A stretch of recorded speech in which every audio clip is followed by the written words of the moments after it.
Join us this week as me and my brother attempt to get this engine out of the car and ready for its replacement from the EO.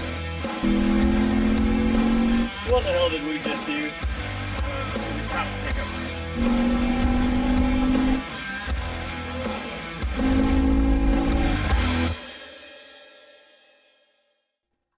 You guys last week watched me tear the engine out of a Volkswagen EOS as a donor. Well, it's donating its heart to this here 2011 Volkswagen GTI. We had an issue where we're pretty sure the balance shaft either broke or spun. It had no oil pressure and thus needed an engine replacement. You can buy the intake and exhaust balance shaft, chains, guides, and do all of that without taking the engine out of the car, but I'm not a big fan of working in cramped spaces. So I opted to buy a whole car and let it give up its 135,000 mile engine for this. That proved to be a really good decision. The engine that came out of the EOS going into the GTI has had timing chains, guides, and tensioner already done. So how about we go ahead and finish getting this thing out?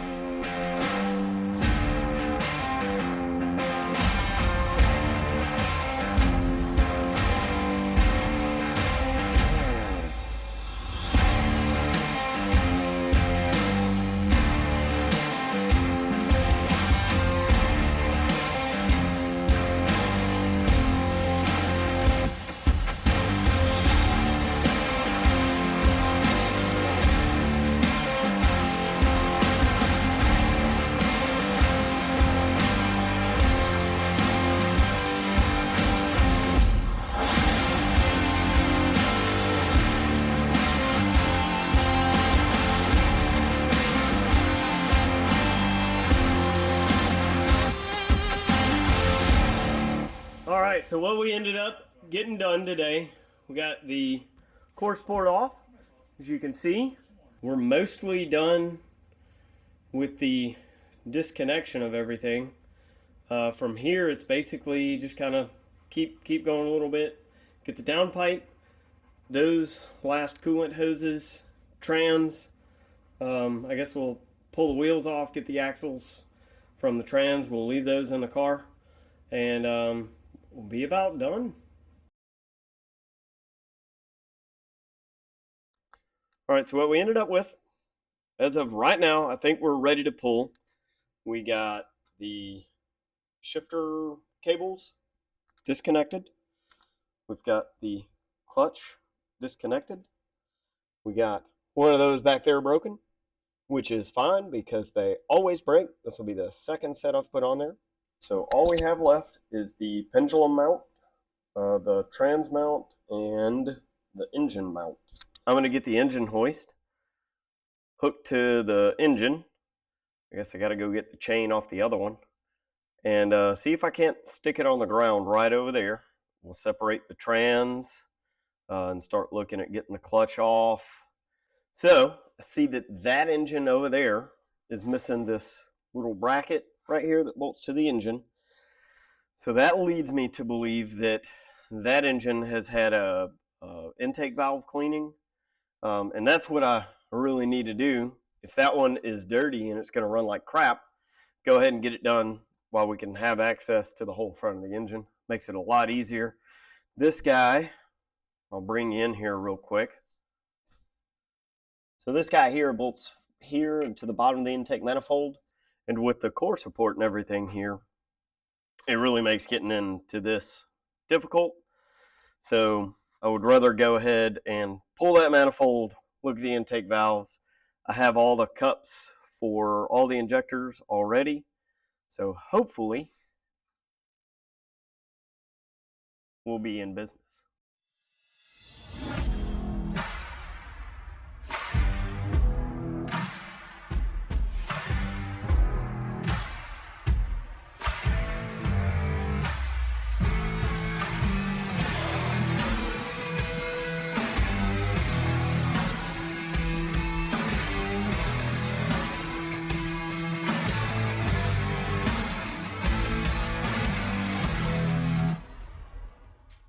All right, so one thing I like to check, and I checked it whenever I pulled the other engine out of the EOS, is turbo shaft play.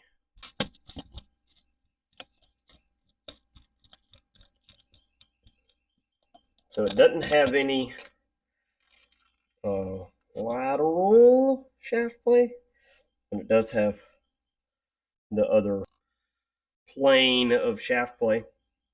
So APR tuning, running 17, 18 pounds boost on a stock turbo for 170 some odd thousand miles, not really in their best interest. So, just some food for thought. So, I got the clutch, the flywheel swapped over. The pilot bearing was a complete pain in the dick. Automatics have pilot bearings on these here cars. Got the trend stuck on, and we're gonna run it in the car. I don't think I got on film where we actually put the engine in. We got a trip this weekend, so next week I think we're gonna go hard on this thing. Did notice while we were swinging it in that the thermostat housing was broke. So we'll get us a water pump, thermostat housing, all of that on the way. Get the intake manifold pulled off and clean our intake valves. The 2-liter TSI is a direct injected engine, so it doesn't actually have fuel that would wash the intake valves off, so they suffer from carbon buildup. A lot of your direct injected engines are going to have that. So we'll get the intake manifold off, be going ahead and cleaning the intake valves while we wait on our water pump to show up. Once we get the whole front of the engine sorted, we should be ready, put the core support on, start hooking everything back up. I think that about wraps us up for this week. So tune in next time. Hopefully we'll have this thing sorted. I've got to have this car going here in the next couple weeks.